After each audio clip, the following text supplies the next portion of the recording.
Alhamdulillahi Rabbil Alameen. Allahumma salli ala Muhammadin wa ala alihi wa sahbihi wa sallam. One of the ways that we can test the truthfulness or the veracity of any message or any claim to revelation is by examining the life and the behavior of the person who claims to carry the message. In this case, of course, we're going to look at the life of the Prophet Muhammad. May God's peace and blessings be upon him.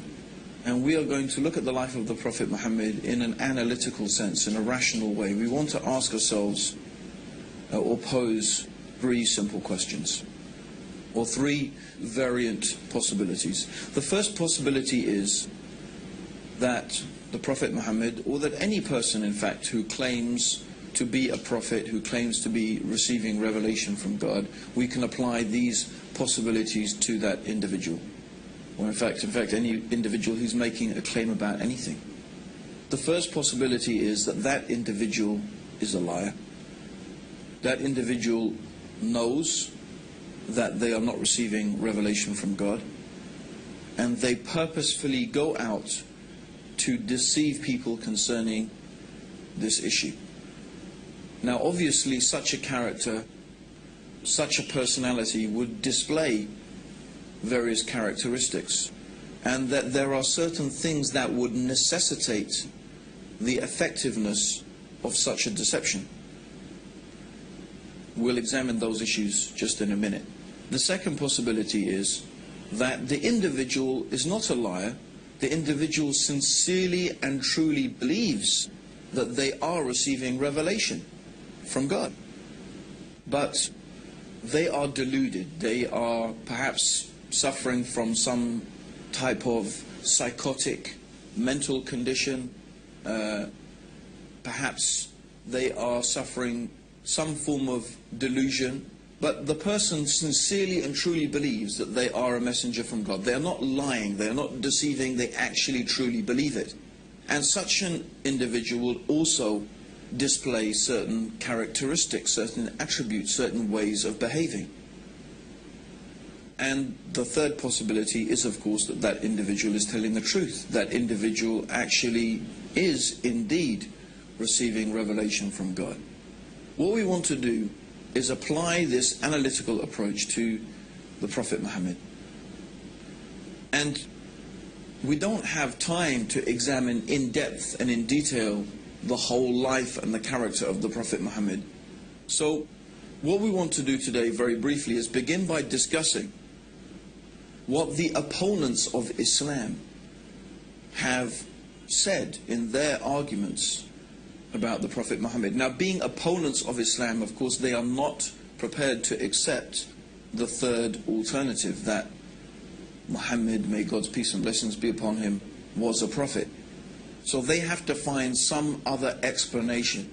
They have to come to some other conclusion as to why Islam is the way it is. How did the information in the Quran come to be the way it is? How do we explain the behavior and the life and the teachings of Prophet Muhammad and the whole of Islam? Since they can't accept that he is a prophet of God, they must find an alternative explanation. Now, one of the oldest polemicists against Islam was a man called John of Damascus. John of Damascus was a monk who wrote some of the first actual written attacks against the Prophet Muhammad. Of course, in the life of Prophet Muhammad, he suffered many attacks and many insults and many abuses by the Quraysh. But this was the first constructed attack against the Prophet Muhammad, and even these writings exist today. And John of Damascus posited the argument that Muhammad had invented Islam. He was a liar. The whole thing was contrived, the whole thing was invented. And in order to explain the information in the Quran, John of Damascus said that the Prophet Muhammad learnt it from a Nestorian priest. A Nestorian priest, the Nestorians are a sect of Christianity. And he claimed that all of this information was learnt from a Nestorian priest, and others have proposed the same type of idea, that he had someone from whom he was gathering all of this information, maybe some priest, maybe some rabbis, but anyway, this information must have come from some human source, someone who was well versed, someone who was knowledgeable in religious affairs, in legal affairs, and so on and so forth, who was feeding Muhammad this information. And that Muhammad invented this whole religion for his own personal gain. So this is one proposition. Now, some modern writers have taken that same approach, but they have tried to give the cloud, as we could say, a silver lining. They said, yes, Muhammad invented Islam, but his intentions were good. He invented it because he found his people in such a bad condition that he wanted to improve their condition, and he decided that monotheism and removing them from idolatry was the best path to their reformation. But it still leaves the question, from where did Muhammad get this information from that we find contained in the Quran and in the teachings of the Prophet Muhammad? It still leaves us with the position that he must have lied, he must have invented it, he must have got that information from somewhere. So this is one particular group of writers have gone down this line. And they obviously will not accept that the Prophet Muhammad is a messenger from God. The other group has taken a different approach. They examined the life of Prophet Muhammad, and they said that, well, everything we can see about this man, from his character, from his personality, from the way that he behaved, from his personal characteristics that he displayed to his wives, to his companions, and so on and so forth, shows that this man genuinely believed that he was a messenger of God, because he did not behave in the manner and with the characteristics of a liar. In fact, as we have previously mentioned, he was known amongst his people for his truthfulness, his trustworthiness, and his honesty. One of the nicknames that the pagan Arabs had given to Prophet Muhammad before he claimed prophethood was Al-Amin. And Al-Amin means in Arabic the truthful and the trustworthy. He was well known amongst them for his honesty, his truthfulness in his dealings, and his sincerity. And these characteristics the Prophet Muhammad continued to display throughout all of his life. And so they said, well, the Prophet Muhammad manifested this apparent and obvious sincerity and truthfulness. We don't find duplicity in his character. We don't find deceitfulness in his character. So they said, no, we cannot accept that the Prophet Muhammad was a liar. Therefore, we believe that he was deluded. He was suffering from some psychotic condition, some form of epilepsy, some neurosis that made him believe that he was a prophet, but he was a very sincere individual, although concerning the issue of being a prophet of God, of course, we don't accept that. This is what they claim. Therefore, they explain the life of Prophet Muhammad, and they explain him by saying that he was suffering some type of delusion. Now, what is interesting is when we bring both of these two ways of describing or explanation for the life of Prophet Muhammad together, when we bring them together, we are left with a problem. And the problem is this, is these two different ways of examining the life of Prophet Muhammad actually contradict each other. The first one says that we need to explain the information in the Quran. We need to explain its deep knowledge of theology, of philosophy, of law, of religion, of history, of science, and all of these things are manifest and clear in the Quran. Where did this knowledge and information come from? These people say, well, the Prophet Muhammad must have learnt it from someone. But the other is that the Prophet Muhammad was honest and truthful and trustworthy. So on one hand, we need, or the people who are trying to attack the Prophet Muhammad and say that he's not a prophet, they need on one hand to say he was a liar, and they need to say that to explain the information in the Quran. On the other hand, they need to say that he was deluded, because that's the only way that they can explain his truthfulness and his sincerity. But of course, somebody can't be a liar and be deluded both at the same time. You can't be a liar and be deluded both at the same time. You can only have one or the other. But they need both in order to completely and properly explain the life of Prophet Muhammad. Let's further explain that. If you are deluded and you think that you are a messenger of God, when someone asks you a question, or when you are confronted with a problem, you don't think, oh, let me run off and ask my source of information, my rabbi or my priest who's teaching me things, because you don't need to, because you think God is going to reveal that to you. So a deluded person does not go off seeking information from someone or somewhere because that person believes that God is going to reveal that information to them. This is how a person who is deluded into thinking they are receiving revelation behaves. So we see the impossibility of having both things at the same time.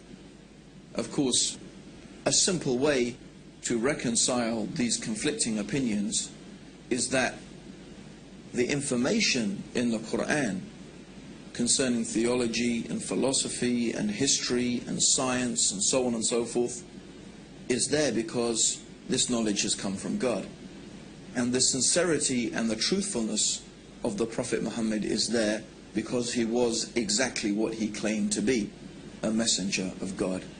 And in fact, this is the sincere and honest way to reconcile these two things, to come to the rational conclusion that the Prophet Muhammad must be what he claimed to be, a messenger of God. Now, I just want to use 3 incidents from the life of the Prophet Muhammad. There are so many that we could use and so many things that we could illustrate our examples with from the life of Prophet Muhammad. In fact, I do encourage everybody to get hold of a good, authentic life history of the Prophet Muhammad written by a Muslim and read it for yourself. And I am sure that if you are sincere and you are honest to yourself, that you'll be convinced that this man is a messenger of God. But I want to take only a few examples. The first example I want to take is in the early days of Islam, when the Prophet Muhammad had begun preaching his message, and the pagan Arabs, the leaders of pagan Arabian society, began to realize that the message of Islam was not going to go away. In fact, more and more people were becoming Muslim. And many of them were slaves and women, the most downtrodden and exploited people in society. And they began to see that Islam had the potential to upset their whole social structure and their status quo and their control over society. So they came with a proposition to the Prophet Muhammad. This is the leaders of the pagan Arabs. They said, look, if you want to be our king, if what you desire by calling people to this religion is to be our king, we will make you our king. If what you desire is money, then we will make you the richest man amongst us. If you desire women, name whatever women that you wish, and we will take the most beautiful women of Quraysh and marry them to you. And if you are suffering from some illness or from some disease that you say this spirit comes and talks to you, we will spend any amount of money and do whatever we can until you are cured from this illness. So if we really think about this offer that was made by the pagan Arabs to Prophet Muhammad, every possible worldly motivation is there. Do you want to be the king? In other words, if the Prophet Muhammad is seeking to be a ruler and to be king, they'll say, we'll make you our king. You want to be rich? If that's your motivation, we'll give you money. You want women? We'll give you whatever women you like. You have some problem, you have some disease, we will spend whatever it takes until it is cured. What is there? What worldly offer is not contained in this offer? It's all there. If the Prophet Muhammad was motivated by any worldly needs or by any worldly desire, he could have accepted their offer and it would have been satisfied. So what was his reply? His reply to his uncle is famous. In one of the books of Seerah it is mentioned that, "Oh my uncle, if you give me the sun in one hand and the moon in the other, I will never leave off calling to this message. Or in another time he said to his uncle, that I cannot abandon calling to this religion and to this message any more than you could take a torch and light it from the sun. So clearly, the Prophet Muhammad was not motivated by worldly desires. And we have to again pose the question, is this the manner of a liar? Is this the manner of a deluded person? Then another amazing incident that we want to narrate is when the Prophet Muhammad first publicly called people to Islam. A truly remarkable thing happened. He stood on the top of a mount, of a particular hill in Mecca called Mount Safa. And traditionally, this was a place where if Mecca was being attacked, someone would go and stand on the top of this hill and shout a warning to the people that the city was being attacked. So the Prophet Muhammad went to the top of this mountain and started shouting and calling the people. So the people came, and all of the tribes, everybody came, and if the leader of the tribe did not come, they sent a representative. And so when the people were gathered in front of him, the Prophet Muhammad started calling the various tribes of Mecca by name. Oh, tribe of such and such, oh, tribe of this and that, calling the different tribes. And then he said, I have come to warn you of a terrible punishment from your Lord. I have come to warn you of a terrible punishment from your Lord. When one of the uncles of Prophet Muhammad heard this, his name was Abu Lahab, he started insulting the Prophet. He started cursing the Prophet Muhammad. May your face be rubbed in the dust. Is this what you wasted our time for, Muhammad? For this? You wasted our time for this? We could have been earning money in the marketplace and you wasted our time for this? And this is when some verses of the Quran were revealed. These verses of the Quran are very well there. It's one of the short chapters at the end of the Quran. Tabat yada abi lahabin wa tab.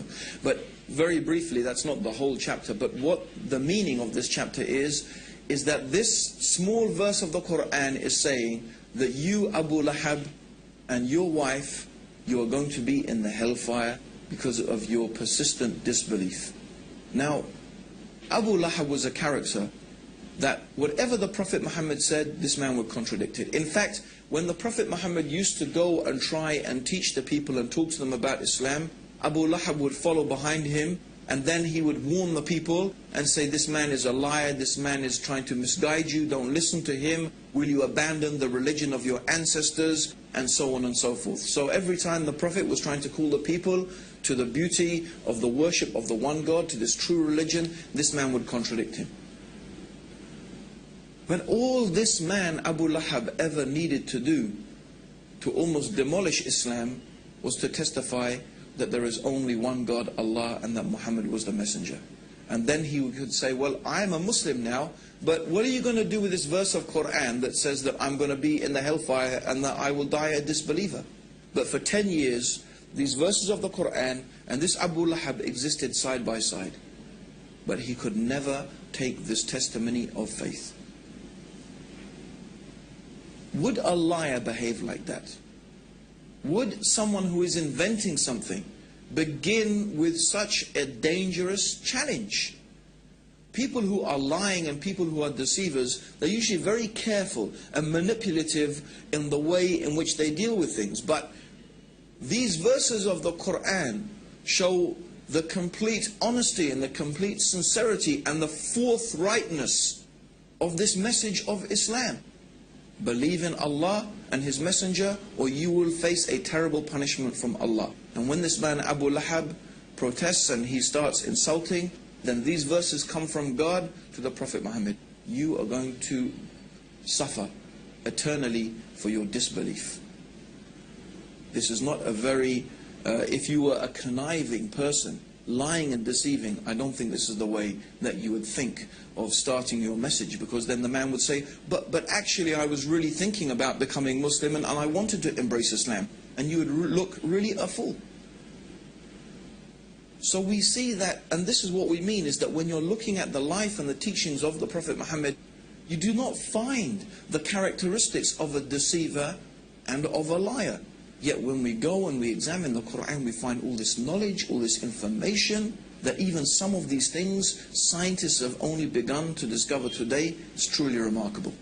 Now there's one final incident I want to mention that is really, again, a very strong and very clear illustration that the Prophet Muhammad must have been a messenger from God. And this is some later time in Medina.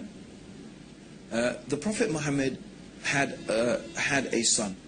The son, his name was Ibrahim, and the Prophet Muhammad, of course, may God's peace and blessings be upon him, you know, he longed for a son, and he had this beautiful son. His name was Ibrahim. But when Ibrahim was 6 months old, just 6 months old, this baby died actually in the arms of the Prophet Muhammad. Now, on the very same day which the son, the child of the Prophet Muhammad had died, there was an eclipse of the sun. So imagine that. The Prophet Muhammad's son dies, and the very same day there is an eclipse of the sun. And I'm sure there's many people, even right now, who would say, that's it for me. If there was an eclipse of the sun on the same day that his son died, he must be a prophet of God. You would think of it that it's a type of proof. And in fact, in those days, when people were very superstitious, they started running out of the buildings. They had heard that the Prophet Muhammad's son had died, and now they were seeing an eclipse of the sun, and they started coming out of their houses saying, look, even the sun darkens for the death of the child of Prophet Muhammad. So this is what the people were saying. Now imagine, if you had been spending so many years lying to people, trying to fool them about this thing, you would say, you see, I told you, the thing I've been telling you all along, you see, this is a proof from God. And if you are deluded, you would be thinking, yes, this is a sign from God to show that I'm a messenger. But what did Prophet Muhammad do? He called the people and he said to them, and when he called them, he assembled them in front of them, he said, this is just the sun and the moon. And they are from the natural ayat of God, the natural processes that God has made. And the sun and moon does not eclipse or rise or set for the death or the birth of any man. So when you see this, pray to your Lord. Is this the words of a deluded person? Are these the words of a liar? No. These are the words of a man who was exactly and truly what he claimed to be, the last and final messenger of God, who has brought the guidance for the peace and the benefits of all humanity until the day of judgment. And this is what we invite you to, based upon your reason and your understanding, that you can think and examine and look, read the Quran, study the life of the Prophet Muhammad, be sincere and be honest, and we feel sure that you will be convinced that there is indeed nothing worthy of worship except the one God, the Creator, Allah, and that Muhammad, may Allah's peace and blessings be upon him, is the last and final messenger from Allah. May God's peace and blessings be upon you all, and may God guide all of us closer to the truth. Assalamu alaikum wa rahmatullahi wa barakatuh.